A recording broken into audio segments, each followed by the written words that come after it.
Hello সবাইকে, আমি রজনী। আমার আরও একটি নতুন ভিডিওয় তোমাদের অনেক অনেক স্বাগত। দিনটা ছিল 5 এপ্রিল, শনিবার। বাসন্তী পূজার আজ অষ্টমী তিথি। আমরা তিনজনে রেডি হয়ে এখন যাচ্ছি পানিহাটির একটা ঠাকুর দেখতে। সেখানের বাসন্তী পুজোটা একদম দুর্গা ঠাকুরের আদলে হয়। গত 2 তারিখ থেকে ছেলের ফার্স্ট সামেটিভ পরীক্ষা শুরু হয়েছে। পরীক্ষাটা যদিও এখনো শেষ হয়নি, সোমবার দিন শেষ হবে। তবে আজ আর রবিবার ছুটি ছিল, তাই একটা দিন তো ঘুরে আসাই যায়। পানিহাটি যাওয়ার জন্য আমাদেরকে গঙ্গা পেরিয়ে যেতে হবে, তাই আজকে ভেবেছি বাইক নিয়ে আর গঙ্গা পেরোবো না। তাই বাইকটাকে জমা রেখে দিয়েছি পার্কিংয়ে, আর এখন আমরা হেঁটে হেঁটে যাচ্ছি ফেরিঘাটের দিকে। প্রায় প্রতি বছরই আমরা এই ঠাকুরটা দেখতে যাই। আমার ছেলে যখন ছোট ছিল, মানে প্রথম 8 মাসের পুজোতে, তখনও ওকে এই ঠাকুরটা দেখতে নিয়ে এসেছিলাম।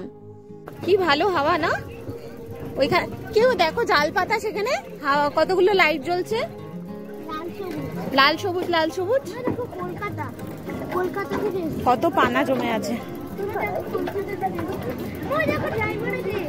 ও দেখতে পেয়েছে, কুটু দেখতে পেয়েছে, ইয়ে কুটু দেখতে পেয়েছে। কুটুকে খালি চালাতে দিলেই হলো, তাই তো? নাম বসার জায়গা, এখানে বসবি। প্রথমে আস্তে আস্তেই আমি আর ছেলে বসার জায়গা পেয়েছিলাম। অভিজিৎ পায়নি বলে অভিজিৎ সামনেটায় দাঁড়িয়েছে। ছেলের যদিও বসে যাওয়ার কোনো ইচ্ছে ছিল না, আমাকে প্রথমেই বলেছিল এই সাইডে দাঁড়ানোর জন্য। আমি বললাম না, আমি কিছুতেই একা একা ওকে ওখানে ছাড়তে পারবো না, কারণ আমার ভীষণ ভয় লাগে ওরকম গঙ্গার পাশে দাঁড়াতে। আর ওর বাবাকে দাঁড়াতে দেখে ও মনে সাহস পেয়েছে। যেই বাবাকে বললো, ব্যাস বাবাও দাঁড়িয়ে পড়লো। মায়ের কাছ থেকে পারমিশন না পেলে কি হবে, বাবার কাছ থেকে কিছু কিছু পারমিশন এরকম পেয়ে যাওয়াই যায়। যদিও বাবা ছিল বলেই ওকে এরকম সাইডে দাঁড়াতে আমি অ্যালাউ করলাম। নৌকায় চড়ে যেতে আমি খুব ভালোবাসি, তবে জলের পাশে দাঁড়ানোর ওরকম সাহস আমি করতে পারবো না, কারণ নিজে তো সাঁতার জানি না। আর পাশে দাঁড়ালেই মনে হয় যেন যদি পড়ে যাই তখন কি হবে। দেখো, দেখতে দেখতে জেটি ছেড়ে কতটা দূর চলে এলাম।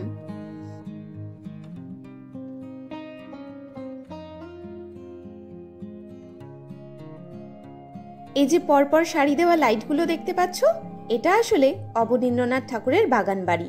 সন্ধে হতেই জ্বালিয়ে দেওয়া হয়েছে, আর মাঝগঙ্গা থেকে দেখতে বেশ ভালোই লাগছে। একদম সারি দেওয়া লাইটের আবার প্রতিচ্ছবি জলে পড়েছে। নদী পার করে আমরা পৌঁছে গেছি পানিহাটি। আর পানিহাটিতে আসা মাত্র এত প্রচণ্ড হাওয়া এই পারে যে কি বলবো, প্রাণটা যেন জুড়িয়ে যাচ্ছে। গঙ্গার ঘাট থেকে বেরিয়ে আবার হাঁটা পথে বেশ কিছুটা যেতে হবে, তাহলেই ওই ঠাকুরটা দেখতে পাবে। যদিও খুব বেশি দূর নয়, কাছাকাছি। এই যে ফ্ল্যাটগুলো যে সাজায় এখানের জন্য,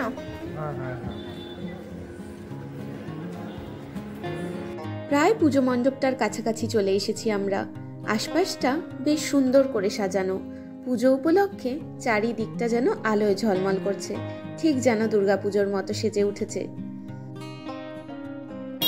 কুটু সেই ওই 8 মাসের ফটোটা খুঁজে বার করতে হবে, করে দেন আর নাও করতে হবে। হ্যাঁ,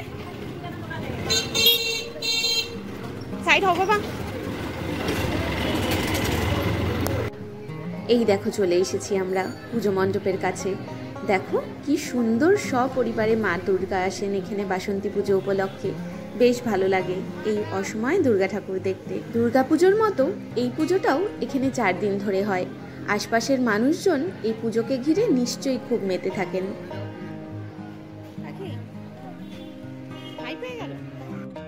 পানিহাটি যুবশক্তির এই বাসন্তী পূজা এবার 37তম বর্ষে পদার্পণ করেছে, আর তার মধ্যে আমরাও আসছি প্রায় বছর 10 ধরে এখানে ঠাকুর দেখতে। তবে করোনার বছরগুলোতে এখানে আর আসা হয়নি ঠাকুর দেখার জন্য। ঠাকুর দেখে আবার চলে এসেছি গঙ্গার ঘাটে। গঙ্গার জেটির পাশে একটা নৌকা দাঁড়িয়ে আছে।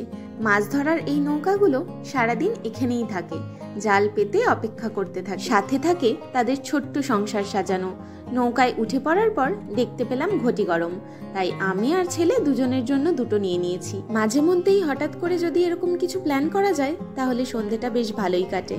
বেশ ভালো করে ঠাকুর দেখে আমরা ফিরে চলে এসেছি। এখন আবার এসেছি কন্যগড়ের হাই স্কুল মাঠে। এখানে দাদা ভাইয়ের আজকে খেলানো রয়েছে, মানে আমার ভাসুরের। আসলে আমার ভাসুর একজন ন্যাশনাল রেফারি। মোহনবাগান ফ্যান্স ক্লাবের তরফ থেকে আন্ডার 40 ফুটবল ম্যাচের আয়োজন করা হয়েছিল, সেখানেই রেফারি হিসেবে দাদাভাই খেলাচ্ছে। আর ছেলে বড় হওয়ার পর খুব একটা জায়ের খেলা দেখেনি, তাই ওকে নিয়ে এক ঝলক দেখিয়ে গেলাম। এভাবেই কাটলো আমাদের একটা শনিবারের বিকেল। চলো এইবার ধরবো বাড়ির পথ। তাহলে আজকের ভিডিওটা এখানেই শেষ করছি। খুব শিগগিরই নতুন ভিডিওয়ে আবার তোমাদের সাথে দেখা হচ্ছে। ততক্ষণ পর্যন্ত টাটা সবাইকে।